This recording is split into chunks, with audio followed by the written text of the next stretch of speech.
C'est toujours un plaisir de vous retrouver. Bienvenue dans ce journal, les titres de l'actualité. 18 octobre, c'est la date prévue par la CENI pour les élections présidentielles prochaines. Elle a entamé ses activités de terrain par l'installation de ses démembrements sur toute l'étendue du territoire national. Que faire pour bien terminer l'année scolaire? Apprenants et enseignants font en ce moment leur mieux pour affronter les examens de fin d'année. Nous vous ferons visiter dans ce journal une école de la place. Enfants à Beila, des vivres et non-vivres ont été offerts aux enfants en situation de détresse. Dans un centre islamique, ils étaient une soixantaine d'enfants à bénéficier de ce geste humanitaire. Encore une fois, bienvenue, je vous le disais, le 18 octobre, c'est la date prévue par la CENI pour les élections présidentielles prochaines. L'institution a ainsi entamé ses activités de terrain par l'installation de ses démembrements sur toute l'étendue du territoire national. L'étape des communes de Dixine et Matoto, c'est avec Makeme Donzo. La Commission électorale nationale indépendante installe ses démembrements dans les 38 circonscriptions électorales du pays. Cette installation est la première activité du chronogramme proposé par la CENI. À Conakry, dans la commune de Dixine, les commissaires de la CECI sont reconduits sous l'autorisation de la Cour constitutionnelle. Il y a une reconduction totale, mais les élections passées, il y a eu des problèmes à Dixine. On n'a pas pu élire un président de démembrement. Donc pour le cas de Dixine, c'est de faire l'élection de président, d'où cette élection va se passer entre deux personnes, donc deux entités de la société civile qui est la CONASOC et le CNOX. C'est un peu le cas spécifique de Dixine. Donc tout à l'heure, nous sommes en train de participer au CIP. Nous présentons le contenu du CIP à tous les membres de démembrement, les partis politiques, la société civile. Dans la commune de Matoto, deux nouveaux visages rejoignent la CECI. Ici, l'heure est à la formation des démembrements. Ces commissaires apprennent les textes légaux et les principes directeurs auxquels les organes de gestion d'élection sont soumis. Nous avons malheureusement eu un cas de décès et aussi un cas de démission. Donc ces deux personnes ont été remplacées par les structures respectives. Nous avons les tâches, les fonctions et les responsabilités qui reviennent au démembrement de la CENI. Quelles sont les responsabilités, quelles sont les tâches, quelles sont les fonctions qui doivent être exercées tout au long du processus électoral par le démembrement de la CENI. Après cette opération de mise en place des démembrements dans les communes, les préfectures et les sous-préfectures du pays, l'institution électorale compte passer directement à la formation des commissions administratives, d'établissement et de révision des listes électorales. Ouverture de la session d'audition des entrepreneurs. Elle s'inscrit dans le cadre du SADEN, Salon des entrepreneurs. 53 d'entre eux compétiront dans 6 catégories et les lauréats bénéficieront d'un accompagnement financier à hauteur de 100 millions de francs guinéens de la part de la Banque mondiale. Amadou Touré. Ouverture de la session d'audition des jeunes entrepreneurs dans le cadre du SADEN, Salon de l'entrepreneur de Guinée. C'est un exercice au cours duquel chaque candidat a 7 minutes pour défendre devant un jury son projet. C'est le cas de Sekou Chérif Diallo, membre de l'ONG Mojed, une structure de jeunes qui pratiquent la riziculture du côté de l'Abbé. C'est une activité de rencontre, d'échange et d'élargissement de relationnel. Et je crois que c'est des activités qu'il faudrait vraiment pérenniser et qu'il faudrait accompagner pour le futur. Parce que c'est vrai que nous, jeunes, aujourd'hui, nous croyons que tout est bouché, que l'horizon est là, on ne voit aucune issue. Et il faudrait vraiment que l'on revienne sur terre, que l'on arrive à savoir que tout est possible, rien n'est perdu. Qu'à partir d'une production locale, à partir d'une production agricole, qu'on peut vraiment mener une très bonne vie et avoir tout ce dont on a besoin. J'ai défendu un projet sur le séchage et la conservation de l'ananas frais sur Kindia. Un projet qui vise l'achat de l'excédent de production ou toutes les productions que les producteurs de Kindia sont en train de perdre pour l'acheminer vers ma plateforme de séchage et transformer et pouvoir le mettre sur le marché. Ce sont 263 projets qui ont été reçus cette fois par le jury composé des nationaux et d'experts internationaux. Après une présélection, 53 ont été retenus dans 6 catégories.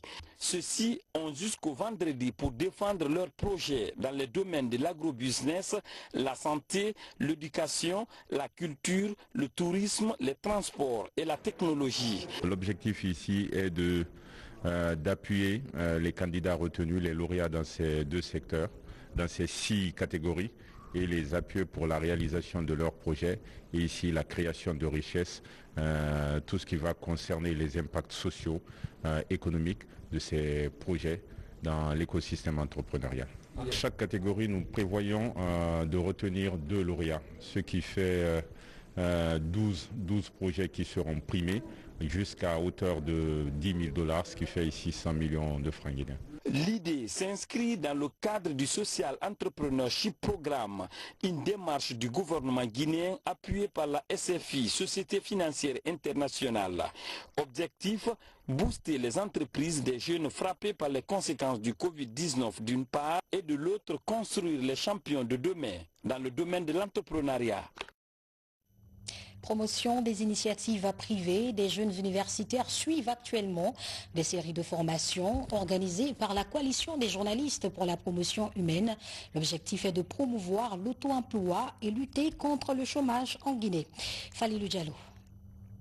Se former, pas pour chômer, le concept est nouveau. Il est porté par la coalition des journalistes pour la promotion humaine. L'idée est de réduire le chômage en renforçant les capacités des jeunes dans la promotion des initiatives privées. Nous avons ciblé les jeunes diplômés sans emploi des universités guinéennes, des instituts de formation professionnelle et technique, et pour leur apporter un appui à travers ce programme de formation intitulé « Se former, pas pour chômer ».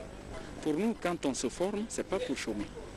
On se forme pour être utile à sa communauté, à soi-même, à sa nation. Pour cette phase pilote, 1200 jeunes de Conakry et des régions de Kindia, Kankang et Nzérekore seront formés. Et le gouvernement guinéen multiplie les stratégies pour accompagner les projets pilotés par les jeunes. Déjà, des institutions sont mises en place pour promouvoir les initiatives de jeunes. L'emploi, que l'entrepreneuriat, que l'avenir et l'épanouissement des jeunes passent nécessairement par le couloir de la formation. C'est pour cela que le gouvernement guinéen en fait une priorité et le ministère en charge de la jeunesse, justement, soutient toutes les organisations de jeunesse qui s'inscrivent dans cette logique de formation et de renforcement des capacités. Le programme va couvrir toutes les régions du pays. Ainsi, la coalition des journalistes pour la promotion humaine en synergie avec WANEP et le réseau international des femmes d'aujourd'hui compte promouvoir une émulation entre les jeunes et lutter contre le chômage en Guinée. Que faire pour bien terminer l'année scolaire? Telle est la question que se posent les élèves et enseignants en ce moment. D'ailleurs, chacun de son côté fait de son mieux pour affronter les examens de fin d'année. Au lycée et collège de Kobaya, par exemple, des heures supplémentaires sont accordées aux élèves dans le but de rattraper le temps perdu pendant cette période de crise sanitaire. Mamaïsata Kamara y était. Voici son constat. Déterminés à réussir l'année scolaire malgré la crise sanitaire que traverse le pays, les élèves en situation de classe d'examen ne croisent pas les bras. Dans certains établissements scolaires de la capitale, au-delà des cours normaux, les heures supplémentaires priment pour boucler le programme. C'est le cas du lycée-collège de Kobaya, où élèves et enseignants sont disposés à respecter ces heures. Depuis la déclaration du président de la République pour les retrouvailles, on révise bien avec les cours de révision que notre professeur de français a organisé au sein de notre établissement. Donc ça va avec les cours, ça évolue bien. Nous sommes bien organisés à travers nos professeurs parce qu'après les cours, nous passons pour faire des cours de révision. Après les cours de révision, nous restons jusqu'à 18h. Quand nous venons de 7h à 18h, nous sommes là. Cette année, les élèves ont perdu 3 mois de cours dus à la crise sanitaire. Pour rattraper ce temps perdu, certains responsables d'école ont mis toute une stratégie en place. Notre école se prépare très bien pour affronter les examens. Comme vous le savez, depuis la reprise, j'ai convoqué une réunion avec les enseignants. On a pris toutes les dispositions afin que les cours se passent dans les conditions normales. Dans les différents établissements, c'est la course contre la montre en attendant la date officielle des examens. Le ministère de l'Éducation nationale travaille sur un projet de calendrier qui sera soumis au gouvernement pour validation. Covid-19 et engagement communautaire, quel rôle les leaders religieux peuvent-ils jouer pour rompre la chaîne de contamination de la maladie? L'OMS a sa petite idée. Elle a réuni ce mardi les religieux de la commune de Kaloumba. Les échanges ont porté sur leur implication dans la gestion de la pandémie. Mamadi Terna Kamisoko. À cause du Covid-19, mosquées et églises sont fermées dans les localités touchées. À Kaloum, les leaders religieux sont réunis sous l'initiative de l'Organisation mondiale de la santé. Les échanges portent sur l'engagement de ces hommes de la foi dans la sensibilisation pour le renforcement des gestes barrières au moment où un relâchement est constaté sur le terrain. L'OMS et les autres partenaires techniques et financiers sont engagés pour stopper la Covid-19 en Guinée, sous le leadership donc, de toutes les autorités et avec l'apport des communautés. C'est pourquoi ces séances de sensibilisation des leaders religieux revêtent une importance capitale au moment où nous voyons que les gestes barrières nécessitent d'être renforcés pour stopper la transmission et permettre aussi un retour à une activité socio-professionnelle plus intense, l'implication des communautés à la base et de leurs leaders, y compris les leaders religieux de toute confession. La session d'échange a permis à ces leaders musulmans et chrétiens de cerner l'ensemble des contours liés à la pandémie du coronavirus. Au terme de la rencontre, ils promettent d'être une croix de transmission dans le but de convaincre les plus réticents au respect des mesures préventives. Nous devons réellement nous impliquer dans cette lutte, dans cette riposte, pour qu'il y ait zéro Covid-19 en Guinée. Nous voyons qu'il y a certains pays qui ont fait le déconfinement et aujourd'hui qui sont en train d'encore reconfiner. C'est pour dire que nous ne devons pas baisser la garde. Et pour cela, les leaders religieux, que ce soit les leaders musulmans ou catholiques, occupent une place de choix. Parce que c'est quand même, comme on dit, leur nom l'indique, ce sont des leaders. Donc ils sont écoutés. Et donc à travers les prêches, ils peuvent passer des messages forts que les populations suivront. Et comme nous l'avons dit, ce problème ne peut pas être réglé sans l'implication forte des communautés, parce que c'est dans les communautés que ça se passe. Cette séance d'information et de dialogue avec les leaders religieux va se poursuivre dans les autres communes de la capitale et la ville de Kindia. Elle est une étape essentielle pour une éventuelle réouverture des lieux de culte. Et puis la Jeune Chambre internationale Conakry Trésor vient d'organiser une campagne de dépistage et de prise en charge gratuite des diabétiques et hypertendus à Koya. Au-delà du dépistage, les membres de cette ONG durant 3 jours ont prodigué d'utiles conseils sur les bienfaits de la bonne alimentation et la pratique de l'exercice physique. Younoussa Tawel Kamara pour le compte-rendu. Le diabète et l'hypertension constituent de nos jours un véritable problème de santé publique en Guinée. Des maladies qui se manifestent par plusieurs symptômes, notamment la fatigue générale. Ici à Kakoulimaya, dans la préfecture de Koya, la Jeune Chambre internationale procède à une vaste campagne de dépistage et de prise en charge gratuite des diabétiques et hypertendus. Venus des différentes localités de la préfecture, les citoyens sont soumis à un test pour connaître leur statut. La sensibilisation porte sur l'hygiène de vie, c'est-à-dire manger équilibré, ne pas fumer, limiter l'alcool, faire du sport. Et aussi, nous leur disons de faire un contrôle régulier de la tension et du diabète. Après le dépistage, s'il y a des personnes qui sont positives au diabète, ils seront suivis pendant 3 mois et auront des médicaments gratuitement pendant 3 mois. Et pendant ces 3 mois, ils vont les apprendre leur régime et comment ils vont prendre leurs produits. Et comme il l'a dit, c'est chaque semaine, la personne va se présenter au poste de santé, prendre son médicament pour 1 semaine. Et après les 3 mois, la personne peut maintenant aller elle-même acheter ses médicaments et se faire suivre. Au-delà du dépistage, les initiateurs ont largement expliqué aux communautés les symptômes et les mesures de prévention du diabète et de l'hypertension. Il s'agit particulièrement d'un bon régime alimentaire et la pratique régulière du sport.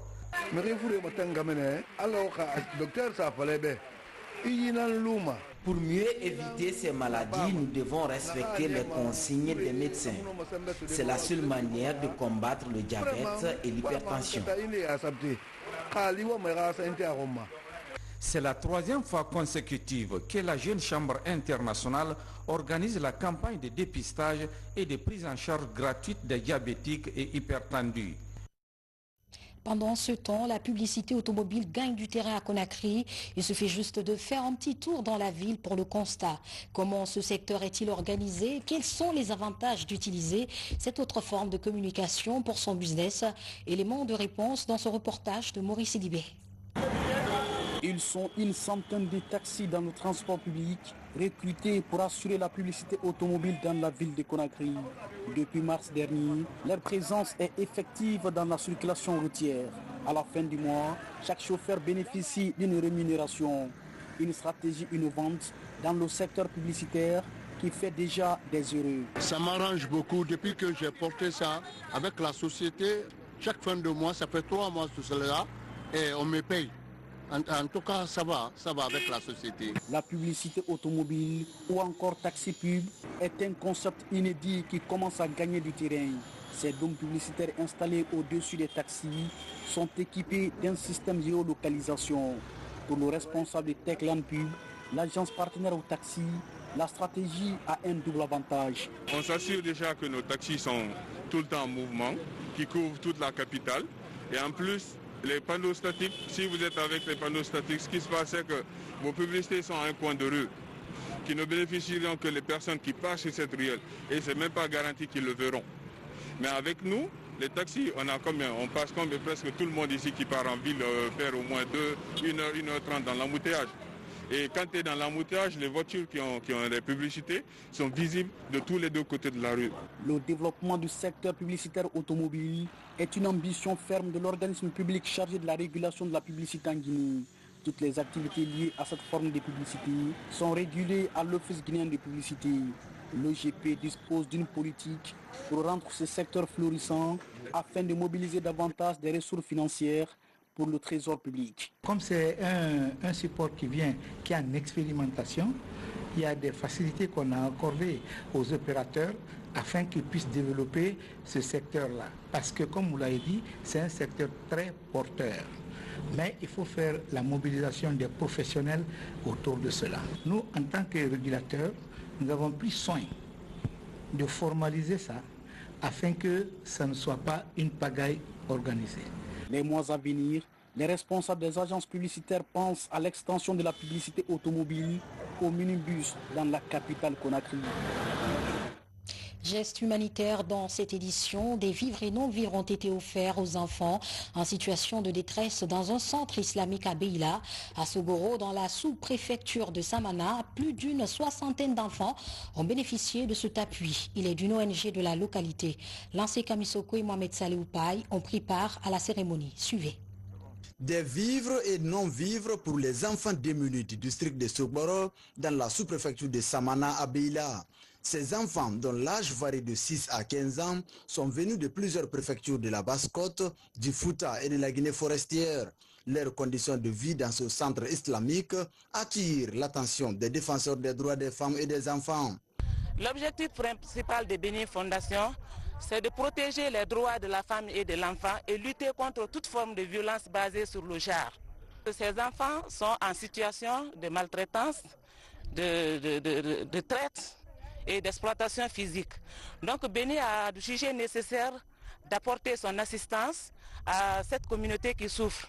Dans ce centre vivent 65 enfants dans la maltraitance et la mobilité précoce, selon un rapport de la direction préfectorale de l'action sociale. Cette assistance est donc la première action entreprise en leur faveur par l'État et ses partenaires. J'ai dit identifié en ville grâce à un cas de figure d'un enfant qui a été interpellé et appréhendé par la police, et nous avons pu identifier et voir les situations, les conditions dans lesquelles les enfants sont là. Nous sommes avec les enfants en situation de traite et de mobilité précoce qui sont dans les conditions de vie très précaires que vous voyez ici. À ce jour, tous les enfants hébergés dans ce centre sont identifiés grâce à la synergie d'action des acteurs impliqués. Avec Béni Fondation par exemple, la démarche de récupération et de la réinsertion sociale de ces enfants est entamée. L'actualité, c'est aussi cette tournée du commandant de la 4e région militaire dans les garnisons de la Guinée forestière. Celle-ci s'inscrit dans le cadre de la sensibilisation des militaires quant à leur mission vis-à-vis du peuple. Et disons que la même occasion a été mise à profit pour transmettre les encouragements du commandement militaire suite aux efforts fournis par les forces de défense et de sécurité pendant les élections législatives passées. Mohamed Saleh Oupaï, Mohamed Lamine Diallo. Le commandant de la 4e région militaire en tournée dans les garnisons de la Guinée forestière. Objectif, féliciter la troupe pour les efforts consentis pendant la sécurisation des élections législatives et référendaires passées et le contrôle des frontières. Les messages s'articulaient sur certains points qui n'étaient autres que la neutralité de l'armée par rapport à la politique, les remerciements pour les élections législatives et référendaires, les mesures barrières contre le Covid-19, et ensuite rappeler l'historique de l'armée. Le colonel Mohamed Lamine Keita met également cette prise de contact à profit pour rappeler aux forces de défense et de sécurité de la région le rôle régalien de l'armée envers son peuple. L'intégrité territoriale, je les ai rappelés.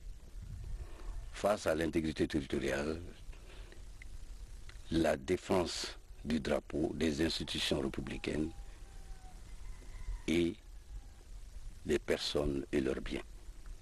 De Macenta à Beila, en passant par Yomou et Lola, les messages d'encouragement du commandant en chef des forces armées et du ministre de la Défense ont été transmis à tous les chefs d'unité et aux hommes de troupes.